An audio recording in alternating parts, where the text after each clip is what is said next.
You are 38 years old. 3 years ago, you sold your tech company for $200 million. Since that day, your bank account has changed, your house has changed, your watch has changed, even the way people look at you has changed.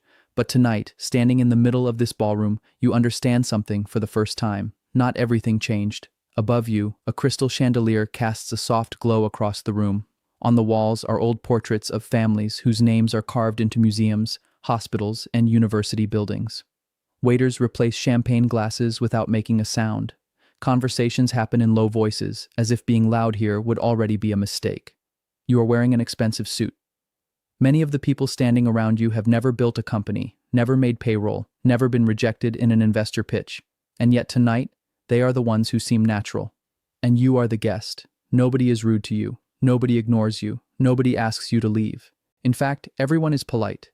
They smile. They shake your hand. They ask one or two questions about your company exit. But by the end of the night, you understand one thing. You got into the room, but you are still not one of them. You were not born into a family where wealth was never discussed because wealth had always been there. You grew up in a house where money was something people calculated. Which bill would be paid first? Which one would wait until next month? Those were the quiet tensions around the dinner table. In college, your room was small, your laptop was old, and your dream was uncomfortably large. At 3 a.m., you were writing code. In the morning, you went to class. By afternoon, you were emailing investors. Most of them never replied. The ones who did sent polite rejections. You walked out of pitch rooms smiling, then sat in the parking lot realizing you had maybe 2 months of runway left in your bank account. But you did not stop. One day, the product worked. Then the users came. Then the funding came. Then the headlines. Then the acquisition offer. On the day the deal closed, your lawyer said, "Congratulations." Your phone showed you a number that once would have felt like something from a movie. Suddenly, people started calling you a genius. But deep down, you knew you had not just made money. You believed money would open a door to a place where you had never belonged. And now, you are standing in front of that door. The moment it opens, you realize getting into this room and becoming part of it are not the same thing. The air in the ballroom smells like expensive perfume, old wood, and champagne. Above you is another crystal chandelier. Beneath you, polished marble floors. On the walls are portraits of men whose faces you do not know, but whose names you have seen on libraries, hospital wings, and university scholarships. You thought your success story would open something here. But no one in this room sees you the way you see yourself. They shake your hand. They ask polite questions about your company exit. One person says, "Impressive."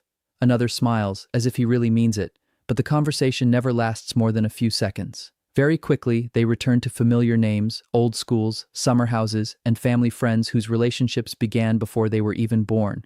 You realize your suit is expensive. But here, an expensive suit is not unusual. Your watch is rare. But here, rarity is not something to display. It is something to hide. No one makes you feel small directly. That is what makes it strange. Because if it were an insult, you would know how to respond. But here, rejection arrives through silence, through a polite smile, through someone looking away before the conversation is really over. Money got you through the door. It did not teach you how to stand in the room. The night goes on. Glasses change. The light gets softer. And you begin to understand that this place has rules. But no one is going to explain them to you. A few months later, you try to learn those rules. A country club membership comes through. Not directly, but through a banker, 2 sponsors, and an application process where your net worth was written down, but your place was still not guaranteed. The first day you walk into the club, everything feels calm. Green golf course, white porch, leather chairs, old photographs of tournament winners on the walls. People speak slowly. No one is in a hurry, as if the world has learned to wait for them. You thought membership meant acceptance, but very quickly you realize that you can enter this place on paper. You only belong to it through history. They invite you to lunch, but they talk about weekend trips in front of you without inviting you. They play golf with you.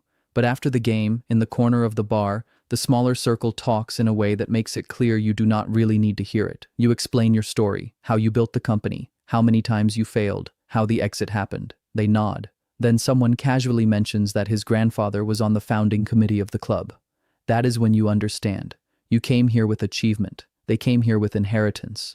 You thought silence meant comfort. Here, silence is a language you were never taught. Now the problem is not money. The problem is the code. At first, you looked for that code in the wrong place. You thought people here would talk about your company, your valuation, your Forbes profile, your acquisition price. Because in your world, those things were proof. But in their world, proof is not required. One night, at a university fundraiser, you sit beside a polished oak table. Silverware touches plates almost silently. The lighting is soft. The conversations are even softer. They talk about grandfathers, who went to which boarding school, which family estate is where, which summer house has stayed in the same family for 100 years, which foundation quietly funded which museum wing.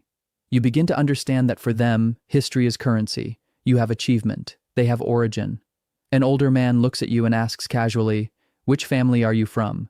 You say the name of your company. He smiles lightly. He does not insult you. He just understands. Because he did not ask what you built. He asked where you came from. That same night, your donation is announced from the stage. Everyone applauds. Your name sounds good through the microphone. But after dinner, when the smaller circle gathers in the private room, you are not invited. They accepted your check, not your name. You begin to understand that in this world, money can be new. But the name has to be old, and if the name is the real currency, then maybe a relationship can break through that wall. A little while later, you start to think maybe a relationship can open the door. You met her at a charity dinner. She was not loud. She was not trying to impress anyone. Her last name belonged to a family you had already seen on university buildings and museum plaques. The two of you grow close. First, dinner, then a weekend trip. Then one Friday afternoon, she takes you to her family's estate. A long driveway, old oak trees on both sides, a stone house in the distance, its windows catching the evening light. The guest room is ready for you. Fresh flowers beside the bed, folded towels in the bathroom, everything is perfect. At breakfast, her family is polite. They listen to your company's story. They admire your intelligence. They respect your discipline. No one insults you. But inside the conversation, there is an invisible distance. Her mother asks where your parents live now. Her father asks what your family used to do. The questions are polite, but you understand they are not checking your wealth. They are checking your origin. That weekend you understand it for the first time. Dating is allowed. Marriage is complicated. You have money, but no surname history. You have success, but no family record. You have a future, but to them, no past. They were willing to know you. They were not ready to become you. Old money does not only protect wealth, it protects bloodline, name, reputation, future heirs. To them, marriage is not just romance. It is a continuity decision. You were close enough to be invited for the weekend, but not close enough to be written into the family tree. And that is when the question becomes colder. If love, money, and success are still not enough, then where is the final door to acceptance? Searching for that final door, you begin to realize there is not just one door, it is an entire system. At first, you thought this was about galas, country clubs, weekend estates, and a few old family names.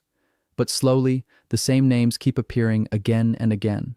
On a university board meeting guest list, on the bronze plaque of a hospital wing, on the seating chart of a museum trustee dinner, on the private host committee of a political fundraiser, outside the conference room of a private bank.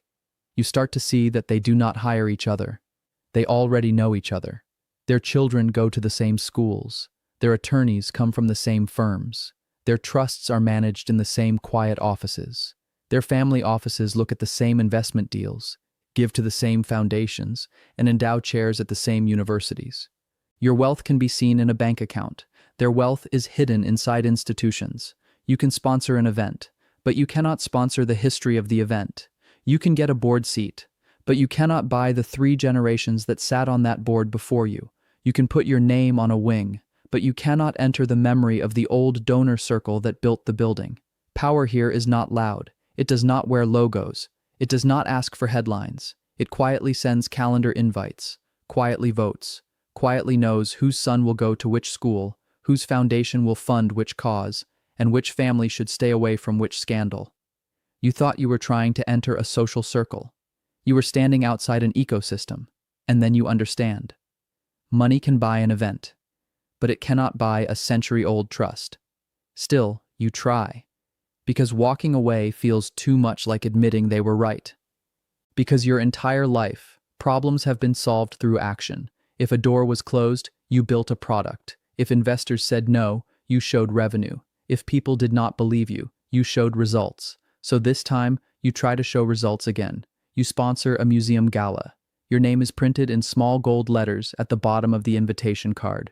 You make a major donation to a university. One day, you stand in front of a new building on campus and see your name carved into stone. People take pictures. The president shakes your hand and thanks you. A charity board makes you a new member. Your face appears in the brochure. In speeches, people talk about your generosity. From the outside, it feels like you finally got in. But at private dinners, the conversations do not change. Your name appears in public programs. It does not appear in family conversations.